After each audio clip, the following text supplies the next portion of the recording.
Bismillahirrahmanirrahim. Assalamualaikum warahmatullahi wabarakatuh. Baginda Rasulullah Muhammad SAW adalah pribadi yang memiliki kesabaran di atas rata-rata manusia biasa. Semua kalangan, baik dari muslim dan orang kafir sekalipun, mengenal beliau dengan sosok yang lembut yang tidak pernah melaknat apalagi bersikap kasar. Namun baginda Rasulullah hanyalah manusia yang juga memiliki hawa nafsu dan amarah. Jika ada sesuatu yang membuat amarah baginda tersulut, itu artinya hal itu telah melampaui batas. Seperti apa jika Rasulullah marah, dan apa pula yang membuat baginda Rasulullah semarah itu? Ada suatu peristiwa yang pernah membuat baginda Rasulullah marah. Namun Allah menenangkannya dengan menurunkan wahyu melalui malaikat Jibril. Kemarahan baginda Rasulullah tidaklah seperti marahnya kita pada umumnya. Jika baginda Rasulullah sampai marah, hal itu pasti disebabkan oleh sesuatu yang berhubungan dengan kepentingan agama atau akidah, bukan kepentingan pribadi. Dikisahkan dalam sirah Nabawiyah, ketika Rasulullah SAW hijrah ke Madinah, semua orang menyambut hangat kedatangannya, termasuk kaum Ansar dan kaum Yahudi yang bermukim di Madinah. Pada awalnya, kedatangan baginda Rasulullah itu sangat menguntungkan perdagangan kaum Yahudi. Namun belakangan, orang-orang Yahudi seolah tidak rela melihat umat muslim bertambah sejahtera dan Islam semakin menguat.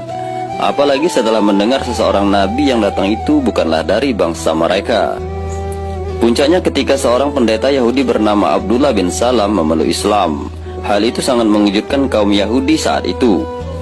Setelah memeluk Islam, Abdullah bin Salam pun mengajak keluarganya untuk turut serta menganut agama Islam. Namun Abdullah bin Salam masih merahasiakan keislamannya kepada teman-temannya dari kaum Yahudi. Pada suatu ketika, Abdullah bin Salam mendatangi baginda Rasulullah. Dia pun berkata, "Ya Rasulullah, saya khawatir kaumku akan menghinaku dan merendahkanku jika mereka tahu aku memeluk Islam. Sudikah kiranya engkau menanyakan tentang saya kepada kaum saya?" Rasulullah pun mengabulkan permintaan itu. Beliau menanyakan kepada orang Yahudi mengenai pendapat mereka tentang Abdullah bin Salam. Ternyata orang-orang Yahudi berkata yang baik-baik tentang Abdullah bin Salam. "Ia pemimpin kami, pendeta kami, dan cendekiawan kami." Mendengar hal itu, Abdullah bin Salam pun keluar menemui kaumnya dan berkata, "Aku telah memeluk Islam. Jika kalian menganggapku sebagai pemimpin, pendeta, dan cendekiawan, kalian bisa mempercayaiku bahwa sesungguhnya agama yang dibawa Muhammad itu adalah agama yang benar." Namun apa yang terjadi? Wajah orang-orang Yahudi itu pucat seperti kehilangan darah saking terkejutnya. Tidak ada seorang pun yang berbicara. Kemudian bukannya berpikir jernih, mereka malah menanggapi Abdullah bin Salam dengan amarah. "Kamu pasti sudah dihinggapi kegilaan dengan meninggalkan agama kita." Setelah itu kata-kata kotor dan tidak baik mulai mereka lontarkan kepada Abdullah bin Salam. Ia dicaci dengan berbagai fitnah dan umpatan, dengan kata-kata yang sangat kasar. Dan sejak saat itulah kaum Yahudi mulai bersepakat untuk menghancurkan Islam. Sebelum Rasulullah SAW diutus, orang-orang Yahudi sudah mengetahui dari Taurat bahwa dalam waktu dekat akan ada seorang nabi yang diutus Allah. Mereka menduga bahwa nabi itu akan lahir dari kalangan mereka. Namun ternyata yang terjadi tidak demikian. Hingga datanglah beberapa pemimpin Yahudi menemui baginda Rasulullah dan bertanya dengan sombong, "Hai Muhammad, jika Allah yang telah menciptakan segenap makhluk, lalu siapakah yang menciptakan Allah?" Mendengar pertanyaan itu, wajah Rasulullah berubah karena amarah. Begitu marahnya baginda Rasulullah ketika kebesaran Allah dipertanyakan seolah mencemooh oleh orang-orang kafir. Namun seketika malaikat Jibril datang dan menenangkan Rasulullah seraya menyampaikan firman Allah yang pernah diturunkan di Mekah untuk menjawab pertanyaan para pemimpin bangsa Yahudi itu. "Qul huwallahu ahad, Allahus samad, lam yalid wa lam yulad wa lam yakul lahu kufuwan ahad." Katakanlah, dialah Allah yang Maha Kuasa. Allah adalah Tuhan yang bergantung kepadanya segala sesuatu. Dia tidak beranak dan tidak pula diperanakkan, dan tidak ada seorang pun yang setara ataupun serupa dengan Dia. Al-Quran Surat Al-Ikhlas. Namun sesudah Rasulullah membaca ayat tersebut, orang-orang Yahudi itu malah semakin menjadi. Ia mengejek dan berkata, "Wahai Muhammad, coba engkau jelaskan kepada kami bagaimana bentuk Allah itu. Berapa hasta tingginya, bagaimana lengannya, dan apa kesukaannya?" Mendengar pertanyaan konyol itu, kemarahan Rasulullah semakin memuncak. Namun lagi-lagi malaikat Jibril kembali datang menenangkan amarah Rasulullah sambil menyampaikan firman Allah. "Dan mereka tidak mengagungkan Allah dengan mengagungkan yang semestinya, padahal kami seluruhnya dalam genggamannya pada hari kiamat dan langit digulung dengan tangan kanannya. Maha suci Tuhan dan maha tinggi Dia dari apa yang mereka persekutukan. Al-Quran Surat Az-Zumar ayat 67. Demikianlah kisah Rasulullah SAW tersulut amarahnya ketika orang-orang Yahudi mempermainkan Allah dengan pertanyaan-pertanyaan konyol mereka. Kemarahan baginda Rasulullah itu dinilai wajar karena sudah melampaui batas. Namun demikian, baginda Rasulullah tetap menunjukkan akhlak terpuji. Beliau tidak lantas membalasnya dengan cacian dan hinaan. Beliau menjawab pertanyaan konyol Yahudi itu dengan firman Allah yang Maha Agung. Berikut adalah cara mengendalikan amarah yang diajarkan oleh Rasulullah SAW. Emosi adalah luapan perasaan atau gejolak jiwa yang diekspresikan dalam tingkah laku. Emosi dapat ditunjukkan dengan perasaan senang, marah kepada seseorang ataupun takut terhadap sesuatu. Semua orang tentu pernah mengalami hal itu. Salah satu senjata setan untuk membinasakan manusia adalah amarah. Karena dengan cara ini setan akan mudah mengendalikan manusia. Dengan marahnya, seseorang bisa dengan mudah mengeluarkan caci maki, mengucapkan kalimat buruk, bercerai, bahkan saling membunuh.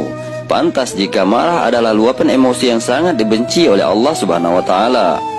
Nabi Muhammad SAW memberi perhatian besar terhadap masalah ini. Berikut cara yang diajarkan Rasulullah SAW untuk mengendalikan amarah. Yang pertama yakni membaca kalimat ta'awuz. Dari sahabat Sulaiman bin Surud, beliau menceritakan, suatu hari saya duduk bersama Rasulullah.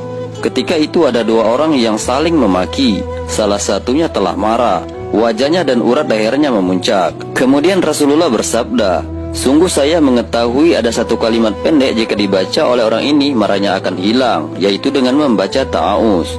Dengan lafaz a'udzubillahi minasyaitonirrajim, marahnya akan hilang. Hadis riwayat Al-Bukhari dan Muslim.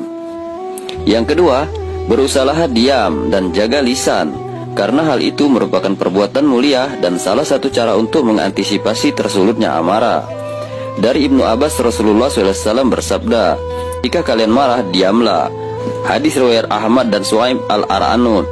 Dalam hadis lain, baginda Rasulullah SAW juga mengingatkan, sesungguhnya ada hamba yang mengucapkan satu kalimat yang tidak terlalu memikirkan dampaknya, namun menggelincirkannya ke neraka yang dalamnya sejauh timur dan barat. Hadis riwayat Al-Bukhari dan Muslim. Yang ketiga, mengambil posisi lebih rendah. Kecenderungan orang marah adalah ingin selalu lebih tinggi, dan semakin dituruti dia semakin ingin lebih tinggi. Dengan posisi merasa lebih tinggi, seseorang bisa melampiaskan amarah sepuasnya. Rasulullah bersabda, apabila kalian marah dan dia dalam posisi berdiri, hendaknya dia duduk, karena dengan itu amarahnya bisa hilang. Jika belum hilang juga, hendaknya dia mengambil posisi tidur. Hadis riwayat Ahmad, Abu Daud dan disahihkan oleh Syekh Suaib Al-Aranud.